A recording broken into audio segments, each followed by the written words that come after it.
বন্ধুরা, আমি পৃথিবীর বিভিন্ন ধর্মের একজন ছাত্র। আর এই ধর্ম নিয়ে আমি কৌতূহলী আজ থেকে প্রায় ৩০-৩৫ বছর আগের থেকেই।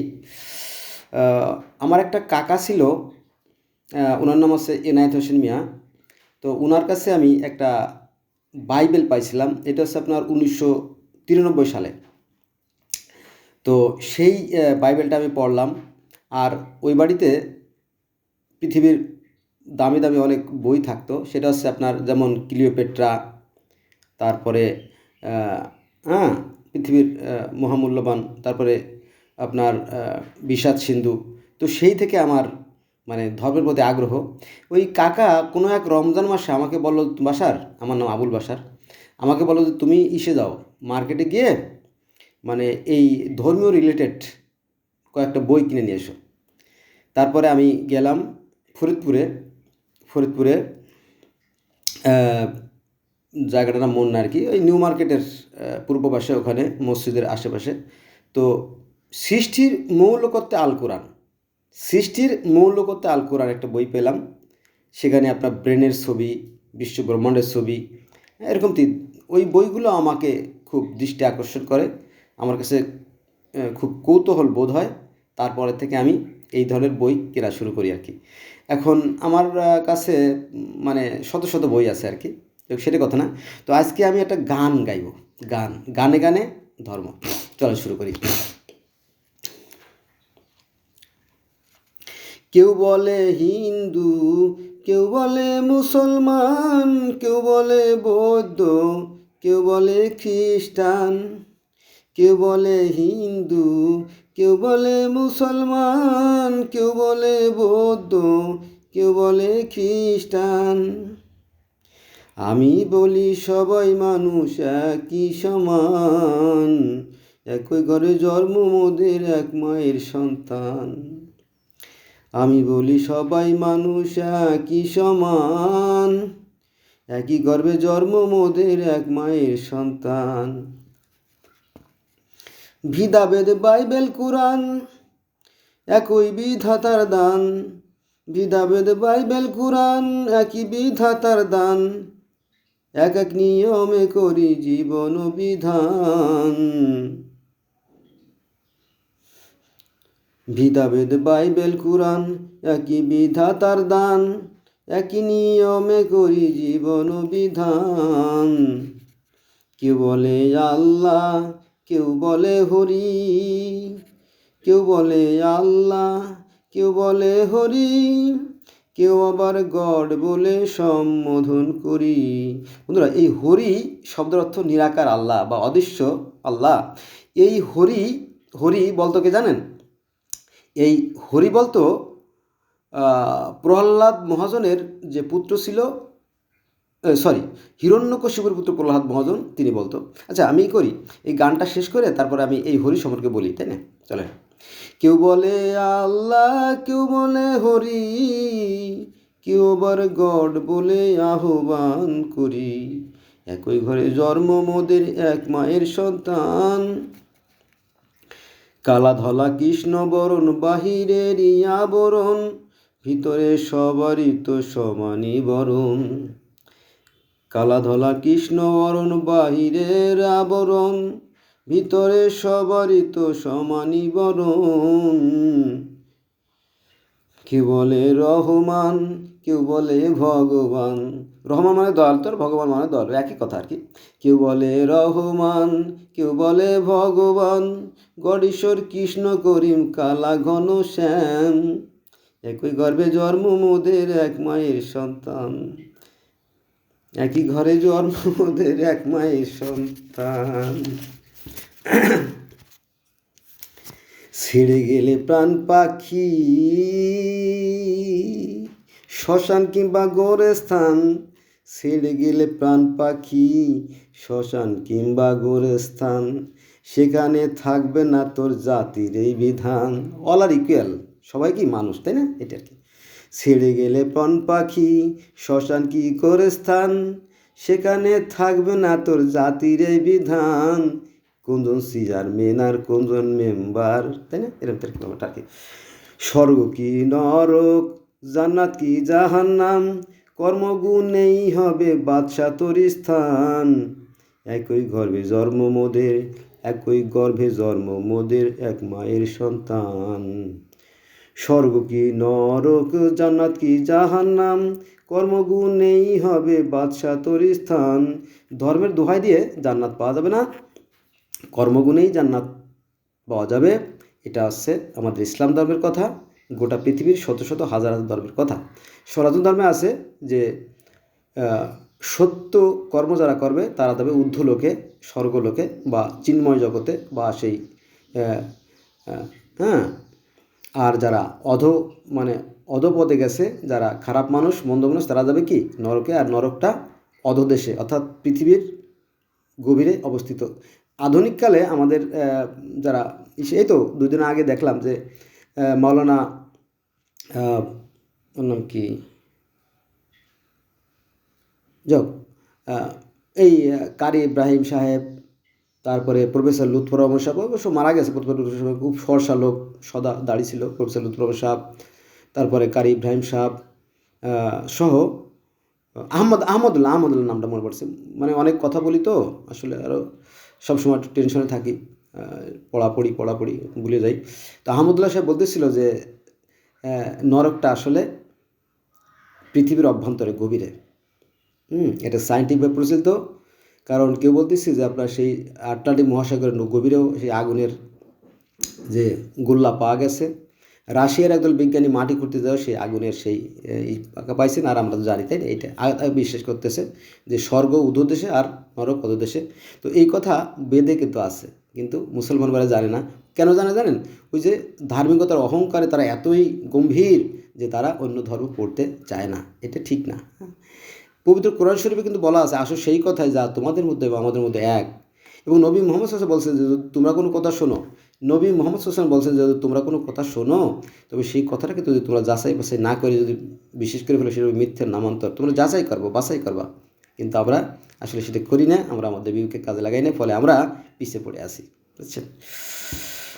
তো সেই কথা, কেউ বলে হিন্দু, কেউ বলে মুসলমান, কেউ বলে বৌদ্ধ, কেউ বলে খ্রিস্টান। কেউ বলে হিন্দু, কেউ বলে মুসলমান, কেউ বলে বৌদ্ধ, কেউ বলে খ্রিস্টান। আমি বলি সবাই মানুষ একই সমান, একই ঘরে জন্ম মোদের, এক মায়ের সন্তান। ঠিক আছে? There is no difference, all man are equal if you analysis. হ্যাঁ, এটা কিন্তু কোরআনের কথা প্রসঙ্গে কথা চলে আসে। এটা কিন্তু কোরআনের কথা যে সকল মানুষ কি আদমের সন্তান। এটা কোরআনে আছে, আয়াত আছে।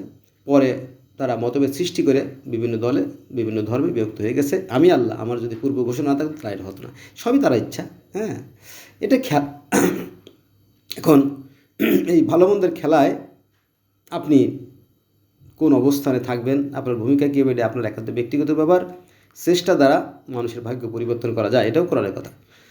কোরআন আল্লাহ বলেন যে আমি কোনো জাতির ভাগ্য ততক্ষণ পর্যন্ত পরিবর্তন করে যতক্ষণ পর্যন্ত সে নিজের ভাগ্য নিজে পরিবর্তন না করে। বন্ধুরা, আমি কথা দিয়েছিলাম যে হরি শব্দের কথা বলবো, যে হরি আগেকার দিনে ধর্মগুরুরা প্রায় স্বর্গে যেতেন। স্বর্গে যেয়ে ভগবানের সাথে, আল্লাহর সাথে কথাবার্তা বলতেন। তারপরে আল্লাহ জিজ্ঞেস করতে, কী খবর, তোমরা আসো কেমন? বলো, স্যার ভালো আছি হুজুর।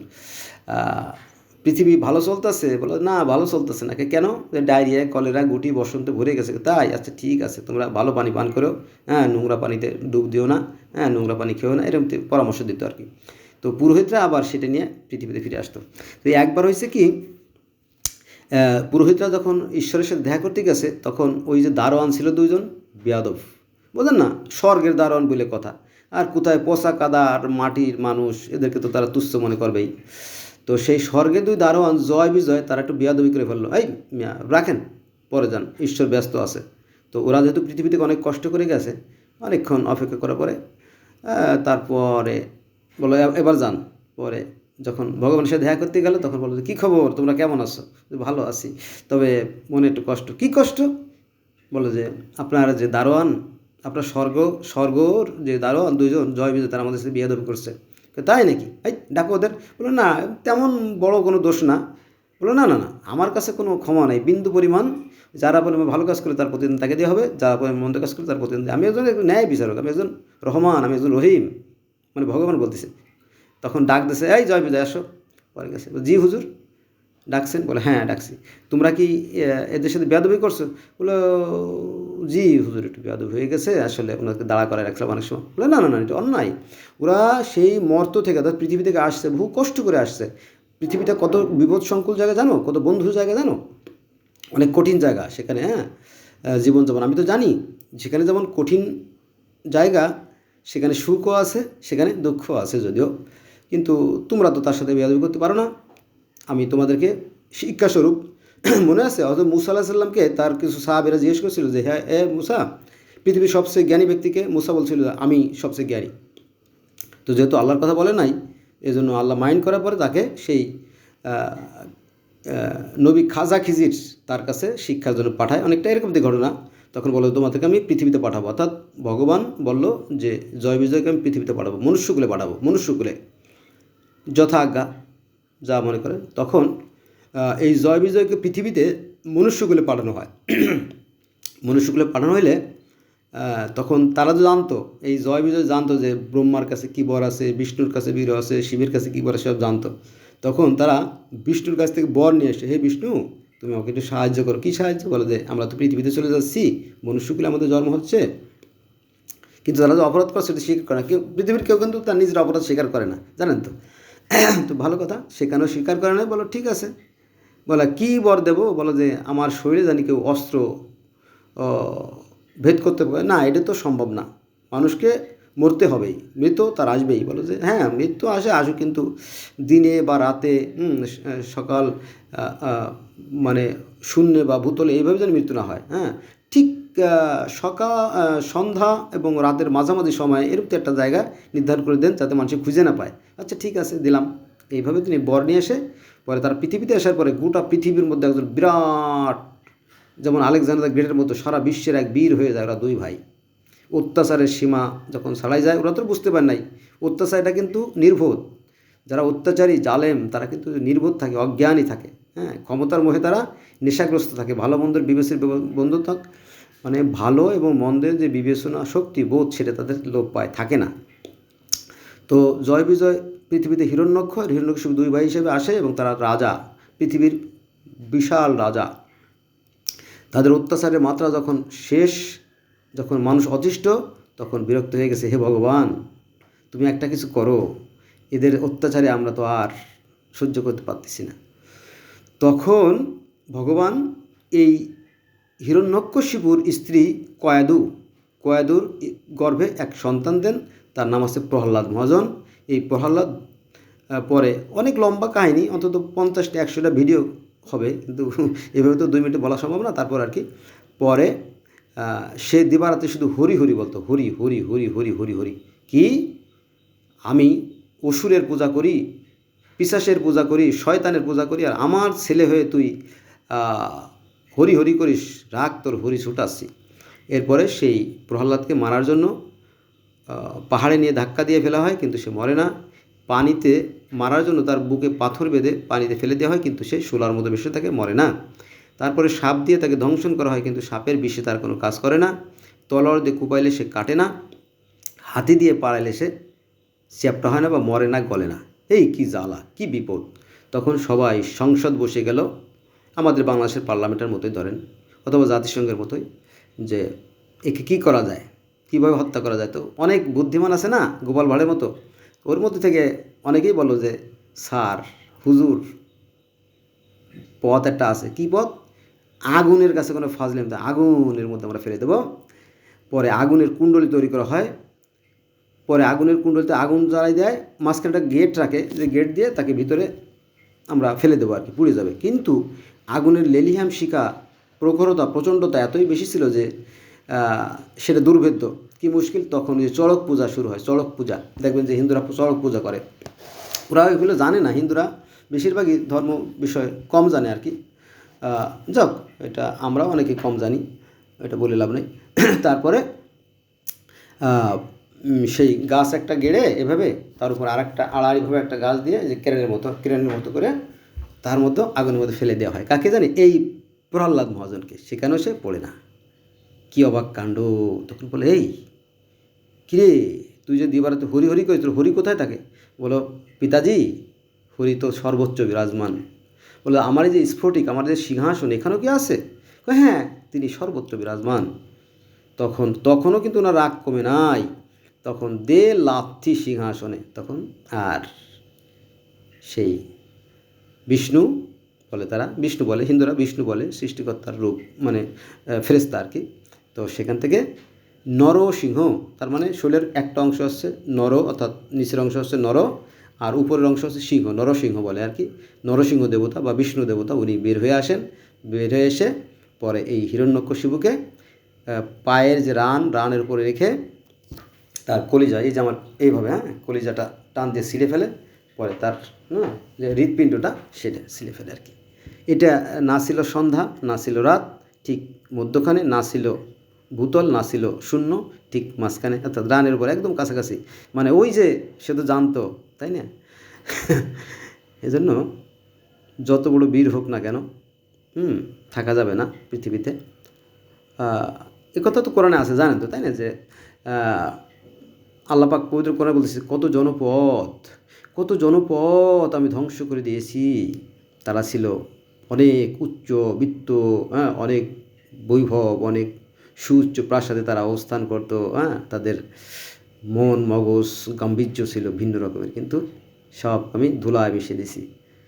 আল্লাহ পাক আরও বলেন কোরআনে যে, ওরা কি দেখে না? ওরা কি পৃথিবী ভ্রমণ করে না? আজকে যারা ক্ষমতার মোহে, টাকার মোহে, পদের মোহে যারা অন্ধ, তারা কত কিছু না করতেছে, পরে আবার পতনে। শেখ হাসিনাকে জানতো? এই যে গত 5/8/2024 সালে শেখ হাসিনা যে চলে গেল পালাইয়া, তাই না? সে কি জানতো? সে কি কখনো কল্পনা করছে আমার এমন পরিণত হবে? জানতো না। এরকম সবার বেলায় ঘটে আর কি, কিন্তু মানুষ বুঝতে পারে না। তো এইখানেই পরীক্ষা, এখানেই খেলা, ভালো মন্দের খেলা। তবে যারা বিবেচক তারা কিন্তু সাবধানী হয়, তাদের ফল ভালোই হয়, এটার মূল বিষয়। তো বন্ধুরা, এই হলো কথা।